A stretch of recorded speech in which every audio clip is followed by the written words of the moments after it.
This story is called The Golden Touch, the story of Bacchus and King Midas. Bacchus, the merry god of the vine, raised his goblet. "To you, King Midas," he said, "and because you have been so hospitable to me, ask for anything you wish, and I will grant it to you." "What an idea," said Midas. "Anything I wish?" "Indeed, anything," said Bacchus. "Anything?" "Yes, yes." "Ah, well," said the king, chuckling, "of course, there's only one thing. I wish that everything I touch would turn to gold." Midas looked sideways at Bacchus, for he couldn't believe such a gift could really be his. "My friend, you already have all the gold you could possibly want," said Bacchus, looking disappointed. "Oh, no, I don't," said Midas. "One never has enough gold." "Well, if that's what you wish for, I suppose I will have to grant it," said Bacchus. Bacchus soon took his leave. As Midas waved goodbye to him, his hand brushed an oak twig hanging from a tree, and the twig turned to gold. The king screamed with joy, then shouted after Bacchus, "My wish has come true! Thank you, thank you!" The god turned and waved, then disappeared down the road. Midas looked around excitedly. He leaned over and picked a stone up from the ground, and the stone turned into a golden nugget. He kicked the sand, and the sand turned to golden grains. King Midas threw back his head and shouted, "I'm the richest man in the world!" Then he rushed about his grounds, touching everything, and everything turned to gold. Ears of corn in his fields, apples plucked from trees, the pillars of his mansion.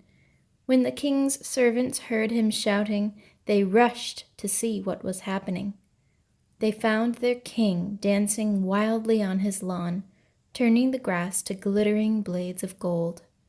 Everyone laughed and clapped as Midas washed his hands in his fountain and turned the water to a gleaming spray. Finally, exhausted but overjoyed, King Midas called for his dinner. His servants placed a huge banquet meal before him on his lawn. "Oh, I'm so hungry," he said, as he speared a piece of meat and brought it to his mouth. But suddenly, King Midas realized his wish may not have been as wonderful as he thought. For the moment he bit down on the meat, it, too, turned to gold. Midas laughed uneasily, then reached for a piece of bread. But as soon as his hands touched the bread, it also became a hard golden nugget.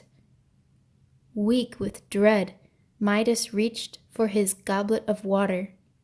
But alas, his lips touched only hard, cold metal. The water had also turned to gold. Covering his head and moaning, King Midas realized his great wish was going to kill him. He would starve to death or die of thirst. "Bacchus," he cried, throwing his hands toward heaven, "I've been a greedy fool. Take away your gift. Free me from my golden touch. Help me, Bacchus." The sobbing king fell off his chair to his knees. He beat his fists against the ground, turning even the little ant hills to gold. His servants grieved for him, but none dared go near him, for they feared he might accidentally turn them to gold too. As everyone wailed with sorrow, Bacchus suddenly appeared on the palace lawn. The merry god stood before the sobbing king for a moment, then said, "Rise, Midas." Stumbling to his feet, King Midas begged Bacchus to forgive him and to take away the curse of the golden touch. "You were greedy and foolish, my friend," said Bacchus, "but I will forgive you. Now go and wash yourself in the Pactolus river that runs by Sardis, and you'll be cleansed of this desire to have more gold than anyone else." King Midas did as Bacchus said. He washed in the Pactolus, leaving behind streams of gold in the river's sands. Then he returned home and happily ate his dinner.